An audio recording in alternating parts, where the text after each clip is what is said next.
Meanwhile, President Trump's personal lawyer is now backtracking on controversial comments he made about collusion. During an interview on CNN last night, Giuliani managed to contradict statements from the president, his team, and even himself.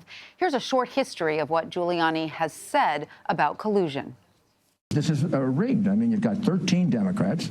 You've got a focus on things that didn't happen. No Russia collusion, no obstruction, just defending yourself.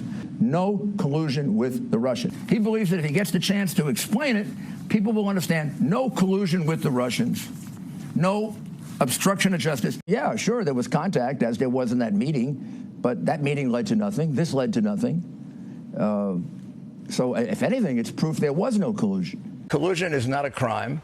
Everything that's been released so far shows the president to be absolutely innocent. He didn't do anything wrong. They're not going to be colluding about Russians, which I don't even know if that's a crime, colluding about Russians. I never said there was no collusion between the campaign or between people in the campaign. Yes, I have no idea if I have not. I said the President of the United States. There is not a single bit of evidence the President of the United States committed the only crime you could commit here, conspired with the Russians to hack the DNC. Giuliani then went on Twitter to try to clarify his remarks. He tweeted, "My statements on collusion haven't changed. The misinterpretation has changed. The point is, I represent the president, not the campaign, but from both perspectives, there is no involvement in collusion with Russians on the email hack, the only possible crime." Joining me now from Washington, our CBS News political correspondent Ed O'Keefe and CBSN political contributor and Guardian reporter Sabrina Siddiqui. Sabrina and Ed, welcome. Sabrina, let me start with you. What do you make of Giuliani's comments last night and then his follow-up today? Well, look, I think Rudy Giuliani has consistently changed his story when it comes to all aspects of the Russia investigation. And you kind of have to almost take everything he says with a grain of salt. He was brought on to the president's legal team, I think, to take their defense amid the Mueller investigation into a more aggressive direction. And he's really, I think, in terms of his messaging, been in tandem with the president, trying to discredit the work of the special counsel. It's also not just on the collusion aspect that he has said one thing one day and then the opposite another. He also infamously said that the president had prior knowledge of hush money that Michael Cohen, the president's former attorney, paid to women who alleged to having an affair with Trump many years ago. And then at a later point, he tried to walk that back. So oftentimes it does call into question why he's out there on the airwaves. Is it really in the support of the president, or is it more of a public image campaign for himself? And Ed, some have raised the point that what Giuliani may be doing here is inoculating the public from some news that may be about to break.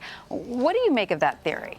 And they say that because in the past he has made these kinds of comments that sort of raise eyebrows, and then suddenly Mueller drops something, or some other federal prosecutor does.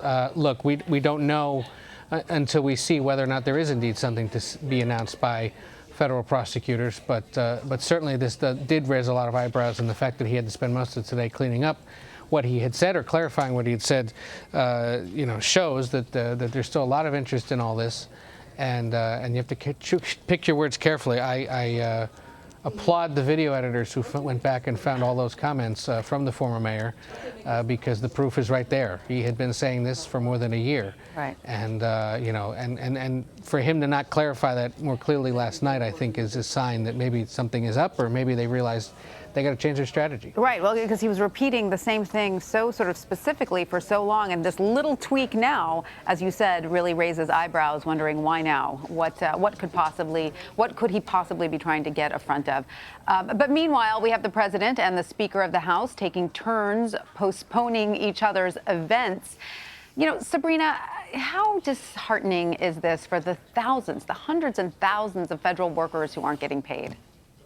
Well, I think it just adds to their frustration that they are either furloughed without pay or they are forced to work without pay. And the feud that is now escalated between the president and House Speaker Nancy Pelosi reinforces that there isn't any end to this shutdown in sight, at least not at the moment.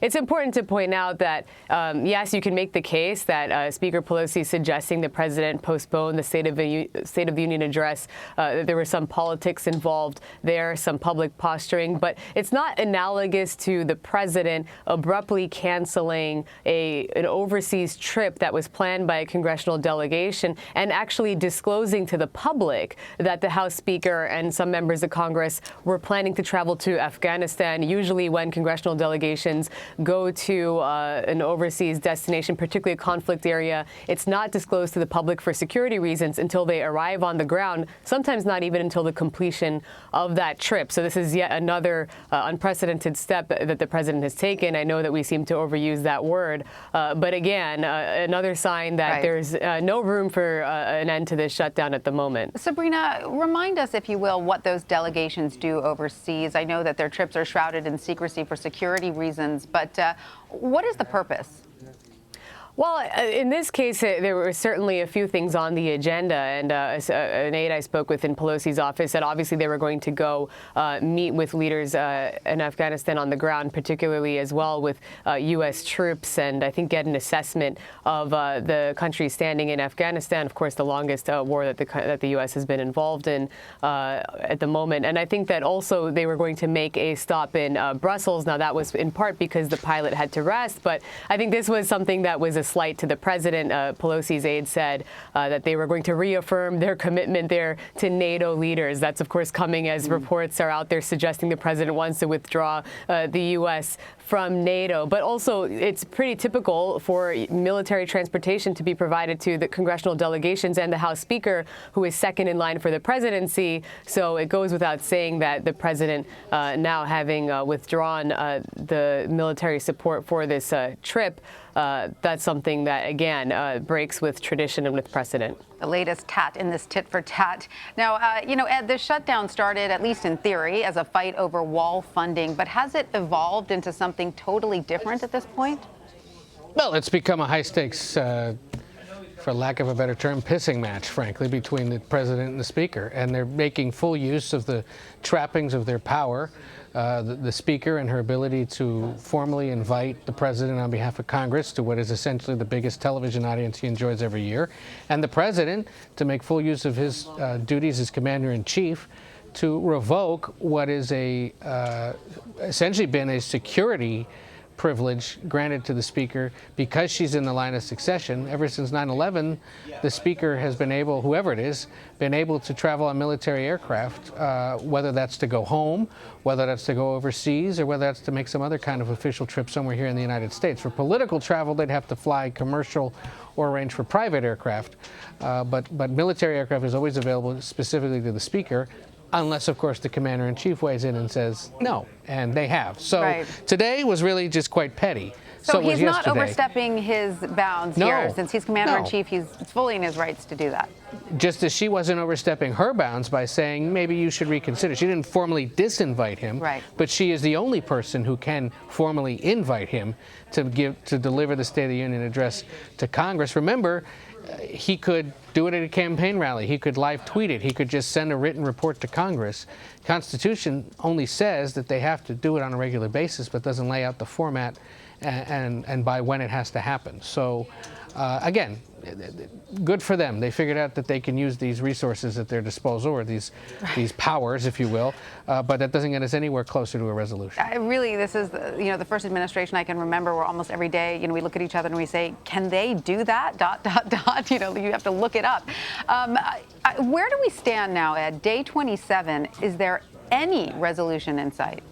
No, there isn't. And unless and until we hear that the president and the speaker are, if not exchanging letters, sort of revoking each other's rights and privileges, but actually perhaps swapping substantive ideas on how to end this thing, there's no end in sight.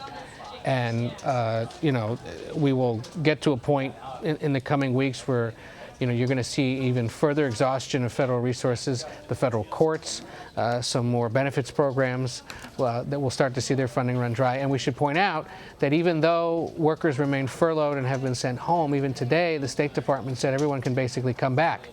And they can come back because suddenly the State Department found at least 2 weeks worth of money that they can give to sort of justify having everybody come to work here in Washington and at embassies across the world. So, you know, we saw that as well this week at the IRS, where they're now bringing back furloughed workers to start doing tax refunds. So we may see more federal personnel brought back to the office, but they still won't be paid. And I think the question at this point is, okay, the president gets most of the political blame, but does the rest of the country, the 298 million people in this country who aren't federal employees or contractors, begin to see or feel the pain in some real way? And a lot of people here in Washington worried that the only way they're going to realize and feel that is if there's some disaster or emergency of some other kind that suddenly exposes some element of the federal government as flat-footed because of this shutdown. I hope it doesn't come to that. Truly extraordinary times for our government. Ed O'Keefe, Sabrina Siddiqui, thanks to both of you. Thank you.